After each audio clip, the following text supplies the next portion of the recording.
How I long to breathe the air of heaven, where pain is gone and mercy fills the streets, to look upon the one who bled to save me and walk with him for all eternity. There will be a day when all will bow before him. There will be a day when death will be no more, standing face to face with he who died and rose again. Holy, holy is the Lord. And every prayer we prayed in desperation, the songs of faith we sang through doubt and fear, and in the end we'll see that it was worth it when he returns to wipe away our tears. There will be a day when all will bow before him. There will be a day when death will be no more, standing face to face with he who died and rose again. Holy, holy is the Lord. And on that day we'll join the resurrection and stand beside the heroes of the faith, and with one voice 1,000 generations sing, worthy is the Lamb who was slain. Yes, there will be a day when all bow before him.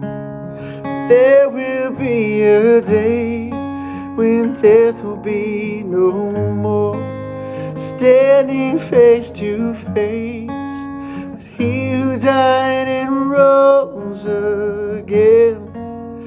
Holy, holy is the Lord.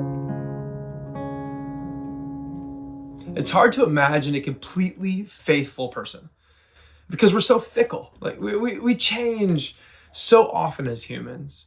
A faithful person would be somebody who always does what they say, right? That acts in a consistent manner no matter where they're at, who is steadfast, who is immovable, who does not represent what so many of us do. That we're like shifting sands, and as the wind changes, so do we. And yet our God, he is described as ultimately faithful. He's steadfast. He's immovable. Lamentations 3:22 says, because of the Lord's great love, we are not consumed. His compassions never fail. They're always new every morning. Great is your faithfulness, God. A writer in Psalm 36 says, your steadfast love, O Lord, it extends to heaven, and your faithfulness is so great, it goes to the clouds. Like he couldn't think of a bigger thing to express the gratitude he had for God's faithfulness, God's consistency and steadfastness.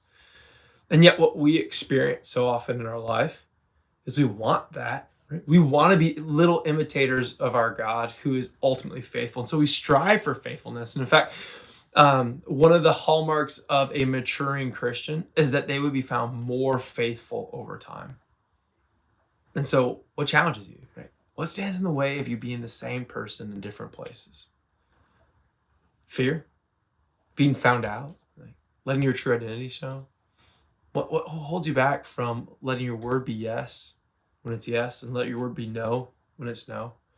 The consistent, steadfast following of Jesus demands faithfulness from us. But when the promises that we know is that even when we get it wrong in 2 Timothy 2, he says, even when we are unfaithful, God remains faithful, for he cannot deny himself, because faithfulness is just not an attribute of God.